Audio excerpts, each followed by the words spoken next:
Someone has rightly said that doing is more important than outcome because success is a journey, not a destination. Hi everyone, my name is Kavita. I'm an international marketing and sales expert. I'm having 11 years of experience in international business and sales, and I'm on a mission to create interest in international business because people are very much afraid of international business export. If you want to increase your business, if you want to scale up to a global company, and if you want to grow and expand your brand, definitely international business is the right method. Because if you are only dealing your products in the local market, it means you are losing your business, because there is a world, there is a whole arena where you can target. There is a big demography, there is a big population who is waiting for your product. Maybe you are missing them, and this is the right time when you can launch the product, because people are eager to use number of products and people are more adaptable to the new brands and the new launches. Even in India, if any new launches come, people accept with the open heart. So, if you will launch and advertise your product, and if you will supply and export your product to the foreign country, definitely you will get a good amount of business and you will earn a good profit, because if you are maintaining the quality, then you can create a good margin, and your prices, you can set the prices as per the local price in that country and what other competitors are selling. As you know that India is the major manufacturers of pharmaceutical, chemicals, fabrics, textiles, Indian art and craft, jewelry. Indian designs are more famous because we are indigenous. Nobody can manufacture what India can manufacture, and in many countries, many territories, many continents, Indian products are most welcomed by people. They love the Indian product in comparison to the Chinese product, because Indian products are quality wise superior than Chinese product. So how you can export? Definitely, it's a very tough question. You have to register your company as a export manufacturing company, and you have to get a license for export.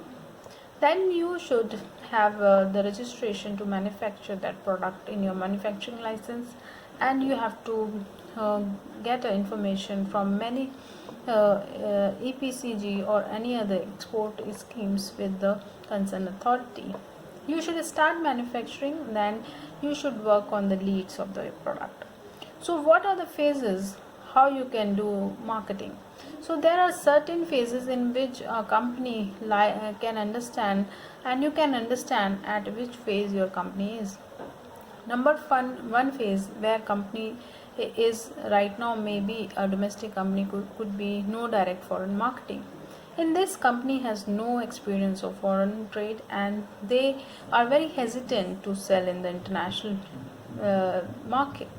Number two is the infrequent foreign marketing. In infrequent foreign marketing, a company definitely sell, but they get infrequent orders because they are not very serious about export, and they work on one or two leads, or they work with the merchandiser companies, or they work with the buying houses, and or they work with the traders, and some of the companies who work as a mediator between the buyer and seller.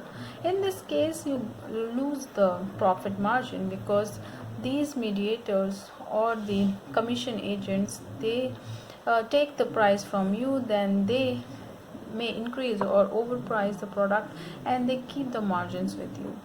And in this case, maybe you are not declared as the exporter, and you cannot get the export benefits. Then in the third phase, it comes, the final phase is the regular foreign marketing, where a company decides that it's now high time, and then we have to be serious in international business, and that is called regular foreign marketing. And if once you reach to this regular foreign marketing, then there are many things you have to understand, that what is your concept of business, on which concept you work. So it is called DMG concept, which is called domestic market extension concept, in which a company tries to extend its business and try to sell internationally, and they decide to sell as per the international demand. Then it comes the multi-domestic marketing concept. In multi-domestic marketing concept, a company tries to sell to a foreign country, considering that they have to cover a number of continents, a number of territories according to the demands of the customer. Then there comes the global marketing concept, where the company like Google, Apple, and the many multinationals like Amazon, they work on the global marketing concept, because they have the territories and globally they have a brand name. Then it comes like, if you are selling a product, and so what kind of concept you will apply on the product when you are selling a product. So you will apply a concept of EPRG. EPRG is a concept in according to which you can identify your product, and you can design your product, and you can work on the specifications, labeling, pricing of the product. Like EPRG is ethnocentrism. E is ethnocentrism, concept in which you think that your product is highly superior and you don't want to change its specifications, and you don't want to change its price according to any country, any consumers demand. Just you have a certain price, and you think that I will sell is at this price only, irrespective of the market price, and my product is the superior of all, and I will not compromise with my buyer's demand. So in the ethnocentrism, you can identify whether your product is ethnocentrism or not. If we talk about yoga, yoga is of Indian origin, and yoga is already tested, and it's Indian yoga is valuable, and people recognize it and people value it. So nobody want to change its form or anything. People want to use the same thing, like the name is the same, nobody want to change its name, nobody wants to change anything. Nobody wants to mix yoga with aerobics, nobody wants to mix yoga with the Zumba, because yoga is specific, yoga is indigenous.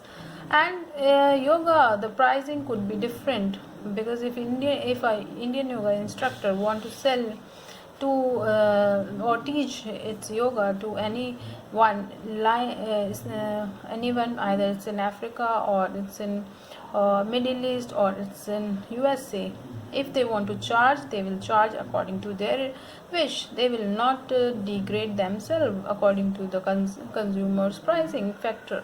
So, and yoga is a superior thing, yoga is indigenous, so people will definitely pay for yoga. Then comes the P, polycentrism. Polycentrism, in which a product and its specifications are changed, and according to the country specifications.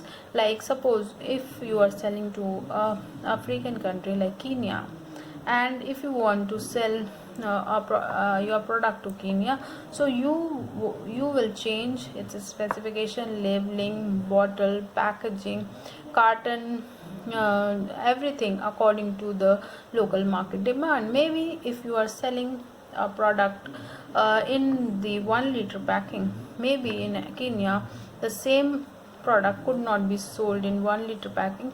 The local consumers, they want it in 100 ml packing. So you cannot sell the product exactly the same what you are selling in India, and maybe the labeling, whatever the label is used in India, the designing, the packaging, the pricing, everything, it would be changed according to the foreign market. Then it comes the R is regionocentrism concept. In this, a product is sold but its specification are region centric, means that product will be there exactly, will be sold in same packing, same labeling, same pricing in whole region, like whole continent. For example, if you are selling toothpaste, then in Southeast Asia the language is almost same and people have same kind of taste, and the weather is same, everything is same, and the pricing more near about is same. So in Southeast Asia region, the same product in the same packing and the same carton box and at the same prices would be sold in all the regions. Then comes the G, EPRG, ethnocentrism, polycentrism, regionocentrism. Then comes G concept, it's called geocentrism, in which a product will be sold globally in the same packing, same pricing, same designing, without making any change in anything. If you talk about Google, Amazon, if you talk about